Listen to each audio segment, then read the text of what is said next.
What was the first that you knew that he had been involved in the Parsons Green attack? When the police arrived. We were sitting watching darts, and it was only when my house phone rang and I was so interested in this particular game, I picked up the phone and went, "Hello." And the voice said, "This is the police. You are surrounded by armed police. Put everything down and get out now." And I looked up, 2 eyes at the window, a mouth and a gun. And that was the first we knew. And it wasn't until I got outside and I said to the police officer, "Are you trying to tell me Ahmed has done something?" And he went, "Yes." And I went, "What?" And he said, "The bombing." And I was dumbstruck. I just couldn't believe it, because I would not have expected anything, because he was such a good lad. We were told to come out, drop what you're doing, come out now. I went to the front door and the policeman there said, "It's all right, mate, take your time, don't rush." What was your reaction when you realised that all of this was because you'd been fostering Ahmed? I couldn't believe it. It still takes it hard to believe that he could have done such a thing, because he was such a good boy. Whenever we went shopping, if he was in, he saw my car pull up, he was out there straight away, unloading the car, and we'd take, no, you go in, I bring this, you mustn't touch. So he was respectful and well-mannered. Very respectful. Polite. Very polite. Yeah, he was very polite. Yeah. This is why I find it such a shock that he's been able to do this. Penny and Ron Jones were awarded an MBE for their services to children. They've taken in 269 youngsters over 40 years. Were you known to social services as a couple who could pretty much deal with any child from any background? I think so, yes, yeah. And we've always tried to do our best.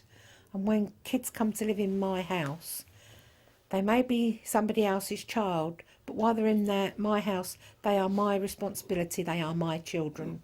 And I always refer to them as my kids. So Ahmed Hassan was brought here by social services, and what was your reaction the first time that you met him? Well, I thought, well, he's a quiet lad. He didn't have a lot to say. You could see he'd got a lot of problems. Yeah, he was very quiet. Very quiet. Used to walk with his head bowed down unless you spoke to him. He told us that he lived in Baghdad, and that his mum had been killed when the troops were out there looking for Saddam Hussein. Towards the end of that, his mum was killed, and that his dad had been blown up by ISIS in his taxi as he was approaching the taxi. And did he talk about the West and Western involvement with Iraq? No, he didn't. No, he didn't talk much about being when he lived in his own country. I mean, when we came up to Christmas, the first Christmas we came to with him here, I said to him, "I know you're Muslim and you don't do Christmas, but do you mind if we put a few Christmas decorations up?" And his attitude was, "I've come to live in your country, you're a Christian country, you're a Christian family, and I will go along with it." So he was a photography student who seemed mild-mannered to you, he was doing well at college. Yeah. What went wrong? Don't know. I really don't know. We had a wedding anniversary just before all this happened, and I had a birthday, and he told me I was his English mum. Yeah. As a lot of the kids do, and he sent us cards. Do you just want to read that card out to us? Because that was your birthday card from Ahmed, wasn't it? "Wishing you a day filled with happy memories. Happy birthday to one of the nicest personalities. May God bless you, Ahmed." How do you feel when you read that birthday card now? I feel as he's let me down. He's betrayed me. All I've wanted to do is care for these children, make sure they get a good life, and I put them on the right track. Who or what do you think radicalised Ahmed? I don't know. I really don't know. There was times where he would get a phone call and he'd go out and down the garden, and he'd be walking up and down the garden at the bottom, and he looked he seemed to be getting quite irritated at times. I thought, well, he seems he's arguing with somebody, or they've said something he's done, and when he's come back, I've said to him, everything all right, Ahmed? And he'd say, yeah, fine. I said, you looked a bit annoyed when you was on the phone. You sure everything's all right? I say, if you want to talk about anything, it's what we're here for. So he'd become more agitated in the weeks before? Yeah, I had to speak to him several times about phone calls 2 o'clock in the morning because I'm a light sleeper. So I would hear him talking on the phone. What language did he talk in on the phone? Arabic. And he used to say to me, it's my brother, it's my uncle.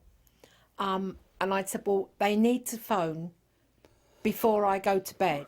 Yeah, this is the room he slept in. This was Ahmed's room. His possessions were taken away by the police.